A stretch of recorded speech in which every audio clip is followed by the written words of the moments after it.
વિજય સખે Rati રસ્તુ main વદ્યા. Bhishma દાદા કહે છે, આપ અમારી આગળ છો, પછી અમે તમારી સાથે છીએ પ્રભુ, અને જ્યાં તમે હશો ને ત્યાં વિજય થશે. નકર પાંડવોની સામે અક્ષોહિણી સેના પણ હતી અને ભગવાને હતા. ભગવાને વાત એ પણ કરી હતી યુદ્ધની પહેલા કે એક તરફ હું એકલો હોઈશ અને એક તરફ અક્ષોહિણી સેના હશે. બીજી વાત કે જેના તરફ હું હોઈશ હું શસ્ત્ર ઉપાડીશ નહીં. તો પાંડવોએ કદાચ એવો વિચાર કર્યો હોત કે કૃષ્ણ શસ્ત્ર ન ઉપાડે તો આપણા પક્ષમાં રાખવાની જરૂર શું છે એને, આપણે અક્ષોહિણી સેના ન લઈ લઈ. પણ આ વિચાર દુર્યોધનને આવ્યો, અર્જુનને ન આવ્યો. કારણ કે અર્જુનને ખબર હતી કે વિજય એનો જ થાય જેના ભેગા ભગવાન હોય. બોલો રાધે રાધે. વિજય એનો જ થવાનો જ. અક્ષોહિણી સેનાથી મતલબ નથી સાહેબ.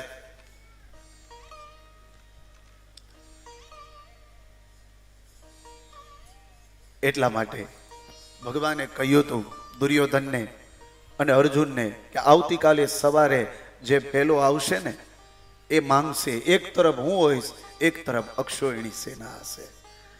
પ્રાતકાલ થયો, ભગવાન સુતા હતા, દુર્યોધન આવ્યો પણ ચરણની જગ્યાએ, મસ્તકની જગ્યાએ આવીને ઊભો રહ્યો.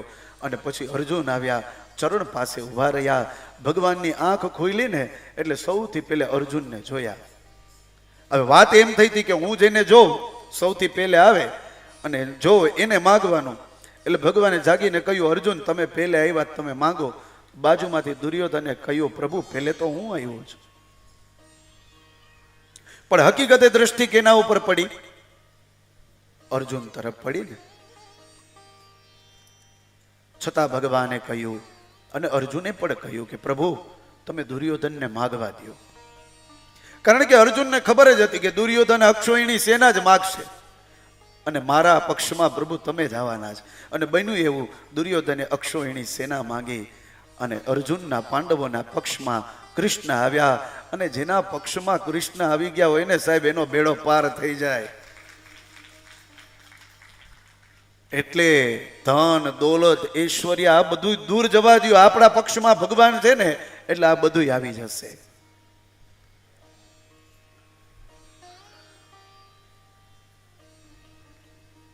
ભગવાન આવી જાય એટલે બધું આવી જાય છે. એટલે વિજય સખે રતિ રસ્તુ બેન વદ્યા. જેટલા વખાણ કરવાતા એટલા કરી લીધા. અને પછી હવે ભીષ્મ દાદા કહે છે કે હે કૃષ્ણ, તે તો પ્રતિજ્ઞા લીધી હતી. સ્વનિગમમ અપહાય મત પ્રતિજ્ઞા મૃતમ અધિકર તુમ લુતો રથસ્થ ધૃત રથ ચરણો વિયાચ લદગુ હરિરી વહંતુ મિભમ ગતોત્તરીય. તમે તો પ્રતિજ્ઞા લીધી હતી પ્રભુ કે યુદ્ધ દરમિયાન હું શસ્ત્ર નહીં ઉપાડું, તો તમે યુદ્ધ દરમિયાન શસ્ત્ર ઉપાડ્યું છે. એનું શું કારણ?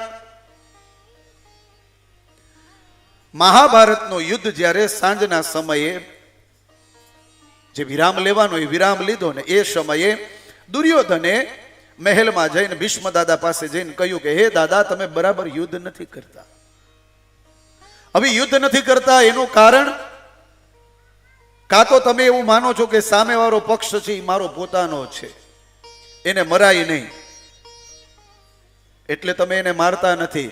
અને કાં તમને બરોબર યુદ્ધ કરતા આવડતું નથી, તમારામાં હવે વૃદ્ધાપણું આવી ગયું છે, બરાબર તીર ચાલતું નથી.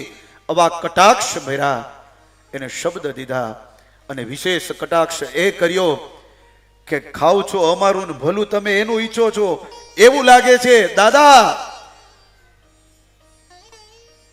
અને આજે ક્ષત્રિય અને આવા શબ્દ તમે કઈ કયો ને ત્યારે જ એને પ્રતિજ્ઞા લીધી ભીષ્મ દાદાએ અને કહ્યું કે હે દુર્યોધન, મોઢું સંભાળીને વાત કરજે. તું કેની સામે વાત કરે તને ખબર છે ને? ભીષ્મ દાદાઓ, આવતીકાલે યુદ્ધ મેદાનમાં કાં તો અર્જુન નહીં હોય અને કાં પછી કૃષ્ણની પ્રતિજ્ઞા તૂટી ગઈ હશે. આ ભીષ્મ દાદાની પ્રતિજ્ઞા છે. એ પ્રતિજ્ઞા લીધી અને બીજે જ દિવસે યુદ્ધ મેદાનમાં સૈન્ય ભેગું થયું. આ બાજુ કૌરવો છે, આ બાજુ પાંડવો છે.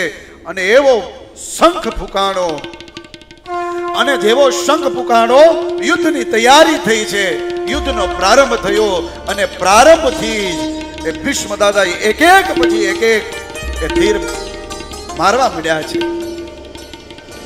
અર્જુનની બાજુમાંથી જાય, કૃષ્ણ કહે અર્જુન સંભાળજે. બીજું તીર મારે છે એ પણ અર્જુનની બાજુમાંથી જાય છે. કૃષ્ણ કહે અર્જુન હવે સંભાળજો, આજે દાદા ગુસ્સામાં છે, આજે ન થવાનું થશે. ફરી પાછું એક તીર લઈ અને એ અર્જુનના રથમાં જેમ માર્યું, એ રથનું પૈડું તૂટ્યું. કૃષ્ણને અર્જુન બંને નીચે પડી ગયા. ફરી પાછું તીર હાથમાં લીધું અને કૃષ્ણને ખબર પડી ગઈ કે આ તીર છે ને અર્જુન માટે છે, પણ હવે મારે આ અર્જુનને બચાવવા પડશે.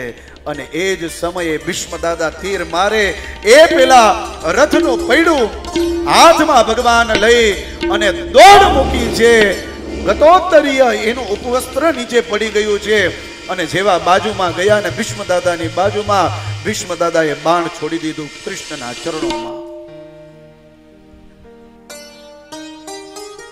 બે હાથ જોડી લીધા અને ભીષ્મ દાદાએ યુદ્ધ મેદાનમાં કહ્યું કે હે પ્રભુ, આપ કહ્યો મેં શસ્ત્ર ન લિયો, હરહુ ભૂમિ કેરો ભાર, હમકો ક્ષત્રિય ન ગિને, બોલી બચન સુધાર. તમે પ્રતિજ્ઞા લીધી હતી ને પ્રભુ, આજે મેં તમારી પ્રતિજ્ઞા તોડાવી. અને ત્યારે ભગવાન હસવા લાગ્યા, એ ચક્રને છોડી દીધું. ચક્રધારી હરિ હરિ હસી પડ્યો અને ઉત્તર દિયો વ્રજરાજ, તોડી પ્રતિજ્ઞા મોરી મેં તોરી પ્રતિજ્ઞા કાજ. ભીષ્મ દાદા કહે છે તમે ભલે પ્રતિજ્ઞા તમારી તોડી છે, પણ એ પ્રતિજ્ઞા તોડવાનું કારણ એ છે કે આ ભીષ્મ દાદા એની પ્રતિજ્ઞા ન તૂટે ને એટલે તમે પ્રભુ તમારી પ્રતિજ્ઞા તોડી નાખી છે. એવા તમે દયાળુ છો.